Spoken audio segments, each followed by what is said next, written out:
E3 may now be over, but we got a ton of games to look forward to not just this year, but next year also. Amongst all of them were some really awesome game reveals, and that's what we're going to be focusing on in today's video. 7 great looking games that were revealed at E3 of 2018 that I personally wanted to highlight and talk about.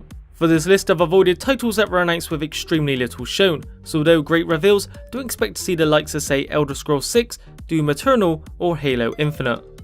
Coming in at number 1 we have the latest efforts from the team at From Software, Sekiro Shadows Die Twice. Sekiro, for those interested, actually stands for One Armed Wolf and was initially teased back at the Game Awards, but wasn't properly revealed until E3 of this year.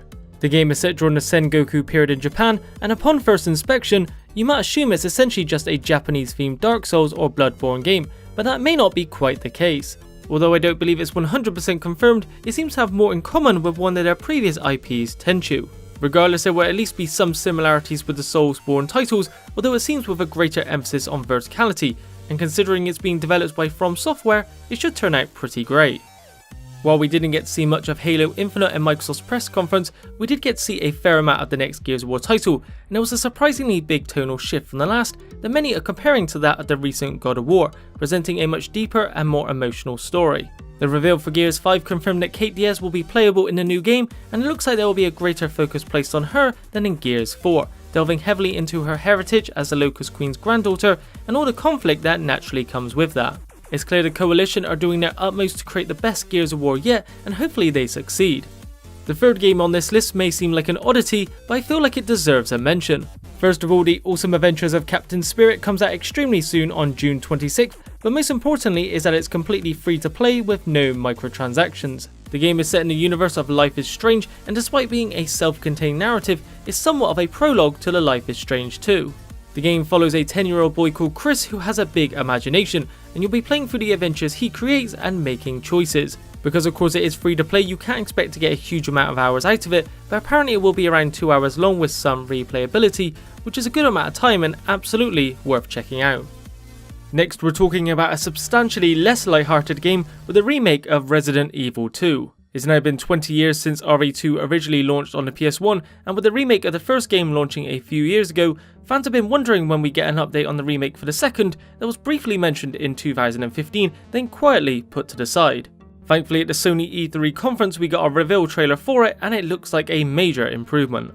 Unlike the Resident Evil 1 remake, the developers have chosen to update the gameplay as well as give it a visual overhaul, removing the fixed camera angles in favour of an over-the-shoulder perspective that should feel more up-to-date and in line with later games in the series. Moving on to the Switch's biggest game for this year is Super Smash Bros. Ultimate, and it's certainly deserving of its Ultimate subtitle as it comes with not only a few returning characters, but every single one that has ever appeared in the series, bringing the total number to a staggering 65. Aside from that, each character has either received some form of visual change or has been reworked in various ways to make them more enjoyable to use as well as balanced for competitive play. With the ability to play on the go and with such a large roster, I can't think of any other game that allows you to play out so many different types of battles between your favourite classic video game characters. The 6th game is CD Projekt Red's highly anticipated Cyberpunk 2077. The game was originally teased back in 2013, but a small snippet of footage we got was confirmed to be outsourced to another company and conceptual only. Cyberpunk 2077 was officially revealed and shown off at this E3 with actual in-game engine footage, giving us a look at the incredible futuristic atmosphere and world we'll be exploring.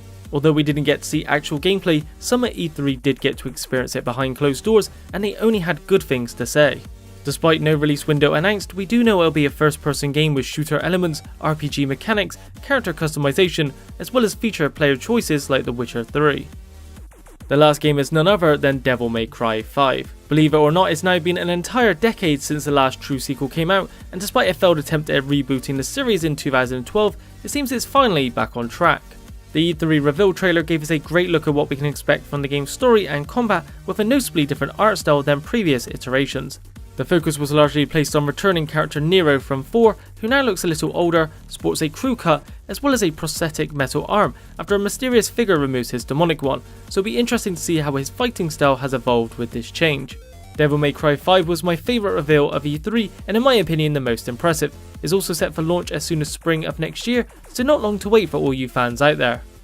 If you enjoyed the video, be sure to leave a like, subscribe and hit that bell icon to receive notifications for when future videos are posted. Thanks for watching, and I'll see you on the next video.